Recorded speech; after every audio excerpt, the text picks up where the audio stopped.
Hello student, welcome to progress commerce class. आज के video में हम देखने वाले हैं FY बीकॉम FY बैफ का एक इम्पॉर्टेंट टॉपिक जिसका नाम मैंने आपके सामने बोर्ड पे लिख के रखा है, कंसाइनमेंट अकाउंट। कंसाइनमेंट अकाउंट दिखने में तो ऐसा लगता है कि समझने में भी ऐसा लगता है बच्चे लोग को कि ये थोड़ा सा डिफिकल्ट टॉपिक है, लेकिन प्रोग्रेस कॉमर्स क्लास का एम ही ये है कि हम आपके लिए अकाउंट्स को सिंपल बनाएंगे। As far as possible we will present the accounts to you in a simple manner. तो देखते हैं कंसाइनमेंट अकाउंट होता क्या है। बच्चे लोग एक बात समझ लो, किसी भी टॉपिक को अगर आपको समझना है तो पहले उसके बेसिक्स को समझना बहुत जरूरी है कि कंसाइनमेंट का मतलब क्या होता है, उसमें कौन सी पार्टीज होती है, उसमें कौन सी अकाउंट्स बनती है। पहले ये बेसिक को समझो। अगर बेसिक को समझोगे तो आगे अकाउंटिंग ट्रीटमेंट समझने में आसानी होगी। So let's start with the basics. पहले देखिए, कंसाइनमेंट अकाउंट आपके सामने मैंने बोर्ड पे लिख के रखा है। उसमें जो इम्पोर्टेंट टर्म्स हमें सीखनी है, पहले सीखनी है, वो भी मैंने आपके सामने लिखी है। फर्स्ट है consignment business. What is the meaning of consignment business? Sending goods to agent for sale, that business is known as consignment business. मतलब एक बंदा अपने गुड्स किसी और सिटी में, किसी और स्टेट में किसी दूसरे को भेजता है सिर्फ बेचने के लिए। Ownership of the goods lies with him only. Only he transfer the possession of goods to someone else for selling it to another place. दूसरे प्लेस में बेचने के लिए वो गुड्स को ट्रांसफर करता है, किसी दूसरे बंदे को देता है ताकि वो उसका सेल इनिशिएट कर सके, दूसरी जगह पे बेच सके। ओके, तो ये पर्टिकुलर बिजनेस को क्या बोलते हैं? Consignment cell.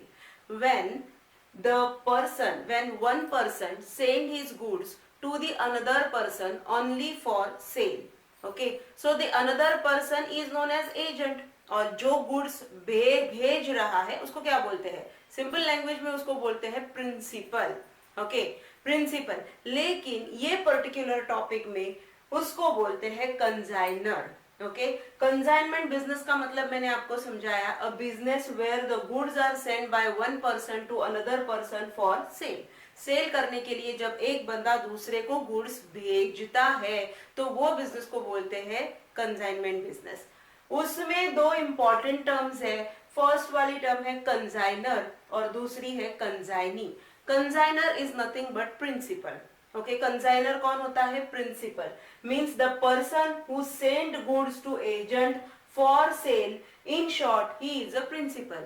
जो भेज रहा है गुड्स बेचने के लिए, किसी और पर्सन को भेज रहा है, उसको बोलते हैं कंसाइनर और उसी को बोलते हैं प्रिंसिपल। लेकिन अकाउंटिंग टर्म में उसको क्या बोलते हैं? Consignor. The person who send his goods to another person for sale purpose, that person is known as consignor. Consignee का मतलब क्या होता है? The person who sell the goods of principal. Consignee कौन होता है? जो प्रिंसिपल के गुड्स बेच के देता है, तो उसको क्या बोलते हैं? Consignee. Okay, so consignee is agent, consignor is the principal. Principal send goods to agent to sell. Okay, sell करने के लिए भेज रहा है। एंड एजेंट क्या करता है? एजेंट वो गुड्स मार्केट में बेच के देता है। ओके, तो उसको क्या बोलते हैं? कंसाइनी। ओके, तो एजेंट जो होता है ये पर्टिकुलर बिजनेस में, कंसाइनमेंट बिजनेस में जो प्रिंसिपल होता है, जो ओनर ऑफ द गुड्स होता है, जो गुड्स भेजता है, उसको बोलते हैं कंसाइनर। और एजेंट जिसे गुड्स भेजे जाते हैं बेचने के लिए, उसको बोलते हैं consignee. Okay, it is very simple. अभी देखते हैं कि ये तो बेसिक टर्म्स हो गई कि इसमें दो पर्सन होते हैं, एक कंसाइनर होता है और दूसरा कंसाइनी होता है। कंसाइनी गुड्स बेच के देता है। अभी ये मैटर आता है, अगर कंसाइनी गुड्स बेच के देता है तो वो ये काम फ्री में तो नहीं करने वाला, कोई भी काम फ्री में तो होता नहीं है। So the consignee charge for this and that is known as what consignee is taking for selling the goods of the consignor in the market. Consignee takes what? He takes commission. वो ये काम commission के लिए करता है। So this is the main income of the consignee. फुकट में कोई करने वाला नहीं है। Consignee took what? Commission. Consignee commission लेता है। अभी इसका अकाउंटिंग ट्रीटमेंट हमें ये टॉपिक में बेसिकली पढ़ना है। तो अकाउंटिंग ट्रीटमेंट पढ़ने के लिए आपको एक बात समझ में आई होगी, when there are two parties obviously you have to keep the records of two parties. Okay, whatever be the question, like question में अगर पूछा जाएगा कि ये account in the books of consignor बताओ, तो कंजाइनर के बुक में कौन सी अकाउंट बनती है और कंजाइनी के बुक्स में कौन सी अकाउंट बनती है, वो देखो यहाँ पे मैंने लिख के रखी है। इन द बुक्स ऑफ कंजाइनर, कंजाइनर बोले तो कौन है, ओनर ऑफ द गुड्स। कंजाइनर कौन होता है, ओनर, वो उसी को क्या बोलते हैं, प्रिंसिपल। वो गुड्स का ओनर है, वो गुड्स भेज रहा है, प्रिंसिपल है वो। तो वो कौन सी अकाउंट ओपन करेगा, एक तो बनाएगा कंजाइनमेंट अकाउंट और दूसरा बनाएगा कंजाइनी अकाउंट। अभी ये देखो कंजाइनमेंट अकाउंट, ये अकाउंट कौन सी कैटेगरी में आता है, तो ये अकाउंट होता है nominal account. Consignment account is a nominal account maintain by कंजाइनर।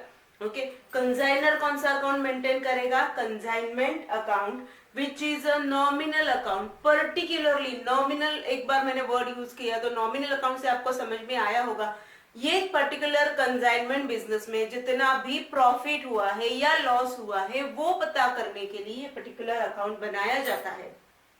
Consignment account क्यों बनाया जाता है, to find out the profit और loss that could be occur in the consignment business. Okay, कुछ भी हो सकता है, प्रॉफिट भी हो सकता है, लॉस भी हो सकता है, लेकिन कितना हुआ वो फाइंड आउट करने के लिए ultimate result of this particular business that the consignor can find out with the help of this consignment account. Okay, and ultimately the balance of this account, ये पर्टिकुलर अकाउंट का जो balance है, that balance transfer, ये जो balance है वो कहाँ पे ट्रांसफर होता है, to profit and loss account.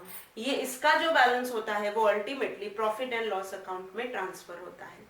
दूसरा अकाउंट कंजाइनर कौन सा मेंटेन करता है, कंजाइनी मेंटेन करता है। कंजाइनी अकाउंट मेंटेन किया जाता है which is but obvious personal account. ये कौन सा अकाउंट है, पर्सनल अकाउंट। ओके, तो अगर कंजाइनर, देखो कंजाइनर कंजाइनी को 5 लाख के गुड्स भेज रहा है सेल करने के लिए, तो सेल करने के बाद कंजाइनी से कितना पैसा आना है, what ever amount that is due from the consignee, consignee से कितना पैसा आना है उसका रिकॉर्ड आपको ये अकाउंट बताएगा। कंजाइनी अकाउंट पर्टिकुलरली बनाते ही उसी पर्पस के लिए है। So what amount is due from the consignee? Consigner can come to know that with the help of this account. Consignee से कितना पैसा आना है, अगर 5 लाख के गुड्स भेजता है कंजाइनर तो रिकॉर्ड तो रखना पड़ेगा कि उसने कितने के गुड्स बेचे हैं और कितना पैसा उससे आना है, इसका रिकॉर्ड उसको ये अकाउंट से पता चलता है, that is consignee account. Okay, and similarly in the books of consignee the records maintained in the books of consignee, accounts maintained in the books of consignee is consigner account, एक होता है कंजाइनर account. Again देखिए ये कंजाइनर account है, so but obvious this is also a personal account maintain by the consignee. ये कौन सा account है, पर्सनल अकाउंट है जो कंजाइनी मेंटेन कर रहा है। तो ये अकाउंट कंजाइनी क्यों बनाएगा, ताकि उसे भी पता चल सके कि कंजाइनर को कितना देना है। मैंने बताया ना आपको, 5 लाख के गुड्स अगर कंजाइनर कंजाइनी को बेचने के लिए देता है तो बेचने के बाद कितने भी गुड्स बेचे हो, 2 लाख के बेचेगा, 3 लाख के बेचेगा, लेकिन कुछ तो रिकॉर्ड रखना पड़ेगा ताकि उतना पैसा उसे किसे देना है, कंजाइनर को देना है। सो कंजाइनी मेंटेन कंजाइनर अकाउंट। कंजाइनी कौन सा अकाउंट मेंटेन करेगा, कंजाइनर। आपको टेक्स्ट बुक में जो प्रॉब्लम्स होंगे या एग्जाम में जो प्रॉब्लम आएंगे उसमें पार्टीज के नाम दिए जाएंगे। ओके, तो कंजाइनर अकाउंट नहीं लिखना है आपको, जो भी वहां पे कंजाइनर का नाम है उसके नाम से अकाउंट बनेगा इन द बुक्स ऑफ कंजाइनी। और एक अकाउंट बनता है कंजाइनमेंट डेटर्स। तो ये कंजाइनमेंट डेटर्स क्यों बनाता है consignee, because whenever consignee sold goods to other parties, बाहर के लोगों को जब वो क्रेडिट पे गुड्स बेचेगा तो उनसे कितना पैसा आना है ये अकाउंट पे, ये पर्टिकुलर अकाउंट में वो पता चलेगा। अगर कंजाइनी को 5 लाख के गुड्स भेजे हैं कंजाइनर ने और कंजाइनी ने उसको एक्स को बेचा 1 लाख क्रेडिट, 1 लाख के गुड्स बेचे क्रेडिट के ऊपर, तो 1 लाख रुपीज एक्स से आना है। 50,000 के गुड्स बेचे मिस्टर वाई को, तो वाई से 50,000 रुपीज लेना है। ये सब मेंटेन करने के लिए कंसाइनमेंट डेटर अकाउंट बनता है। So consignment debtor is also a personal account. Consignor account is also a personal account. These two accounts are prepared by consignee. So in the books of consignee, these two accounts are prepared. Consignor account, consignment account, and in the books of consignor, consignment account and consignee account. These two accounts are prepared. Okay तो आज के lecture में हम लोग ने basic देखा है कि कौन से अकाउंट बनेंगे, कंसाइनमेंट बिजनेस का मतलब क्या होता है, कंसाइनर क्या होता है, कंसाइनी क्या होता है। ये बेसिक अगर आप अच्छी तरीके से समझोगे तो आगे की अकाउंटिंग ट्रीटमेंट आपको अच्छी तरीके से समझ में आएगी। प्रोग्रेस कॉमर्स क्लास आपके लिए ऐसे बहुत सारे लेक्चर्स लेके आएगा। आज का लेक्चर आपको कैसा लगा? अच्छा लगा तो please like, share and subscribe to progress commerce class. Thank you.